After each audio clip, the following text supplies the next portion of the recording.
প্রভু ঈশ্বর স্থলভূমি যে সমস্ত জীবজন্তু সৃষ্টি করেছিলেন তাদের মধ্যে সবচেয়ে ধূর্ত প্রাণী ছিল সাপ। সে একদিন নারীকে বলল, ঈশ্বর কি সত্যি এই কথা বলেছেন? এই উদ্যানে কোনো গাছের ফলই তোমরা খাবে না? নারী সাপকে উত্তর দিল, আমরা এই উদ্যানে যে কোনো গাছের ফল খেতে পারি, শুধুমাত্র যে গাছটি উদ্যানের মাঝখানে রয়েছে সেইটার ফল সম্বন্ধে ঈশ্বর বলেছেন তোমরা তা খাবেও না, ছোবেও না। তাহলে তোমরা কিন্তু মরবে। কখনো না, তোমরা মরবেই না। ঈশ্বর তো ভালোভাবেই জানেন যেদিন তোমরা ওই ফল খাবে সেদিন তোমাদের চোখ যেন খুলেই যাবে, তোমরা দেবতার মতো হয়ে উঠবে, ভালো মন্দ জানতেই পারবে তোমরা। তখন নারী দেখল ওই গাছের ফল খাদ্য হিসেবে ভালোই, আর তা দেখতেও তো ভারী সুন্দর। তাছাড়া বুদ্ধি পাওয়ার ব্যাপারে তার তো আকর্ষণও রয়েছে।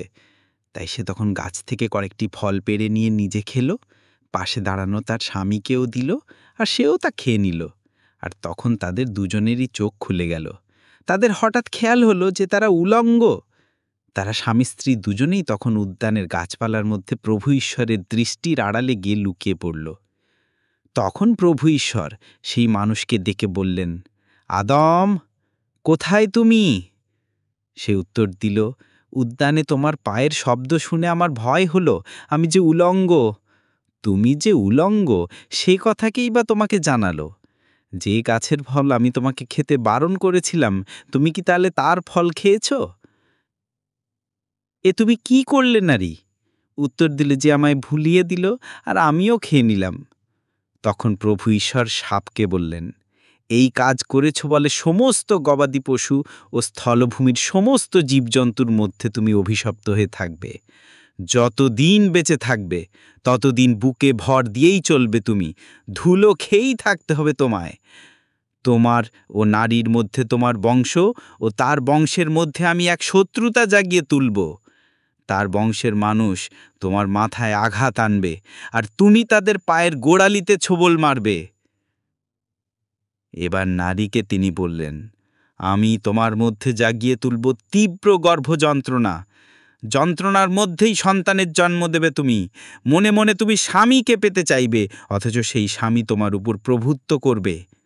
তারপর আদমকে তিনি বললেন, স্ত্রীর কথা শুনেছ বলে যে গাছের ফল আমি তোমাকে খেতে বারণ করেছিলাম তুমি তার ফল খেয়েছ বলে তোমারই জন্যে পৃথিবীর মাটি অভিশপ্ত হয়ে থাকবে।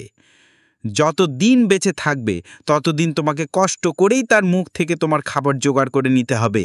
মাথার ঘাম পায়ে ঠেলি তোমায় মুখের খাবার জোগাড় করতে হবে, যতদিন না তুমি আবার মাটির বুকে ফিরে যাও। কেননা ওই মাটির বুক থেকেই তোমাকে যে একদিন তুলে আনা হয়েছিল। আর সত্যি তো, ধুলো তুমি, ধুলোতেই তোমাকে আবার ফিরে যেতে হবে। প্রভু ঈশ্বর মানুষকে এদিন উদ্যান থেকে বের করে দিলেন জীবন বৃক্ষের কাছে যাওয়ার পথ আগলে রাখবার জন্য। তিনি এদিন উদ্যানের পূব দিকে মোতায়েন রাখলেন স্বর্গীয় দূতদের। বন্ধুরা, পৃথিবীর প্রথম মানুষ অর্থাৎ আমাদের আদি পিতামাতা পাপ করেছিলেন বলে এই জগতের মধ্যে পাপ প্রবেশ করেছিল। এই ঘটনা থেকে আমরা শিখতে পারি ঈশ্বর যা কিছু আদেশ দিয়েছেন তা মেনে চলা উচিত, কারণ সেগুলো আমাদের পাপ থেকে রক্ষা করে। আমরা সবসময় জীবিত থাকি, তাই তিনি শুধুমাত্র ভালো মন্দ জ্ঞানের বৃক্ষের ফল খেতে বারণ করেছিলেন, কিন্তু জীবন বৃক্ষের ফল খেতে বারণ করেননি। কিন্তু মানুষ যখন পাপ করল তখন ঈশ্বর চাননি যে মানুষ এই পাপী অবস্থাতেই জীবন বৃক্ষের ফল খেয়ে চিরজীবী হয়ে উঠুক। তাই তিনি এদিন উদ্যান থেকে তাদের বের করে দিয়েছিলেন।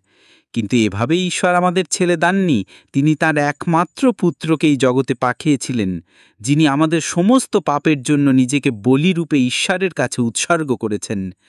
মৃত্যুকে তিনি নিজের ইচ্ছায় বরণ করেছেন এবং মৃত্যুকে জয়ও করেছেন। তাই তো প্রভু যীশু আমাদের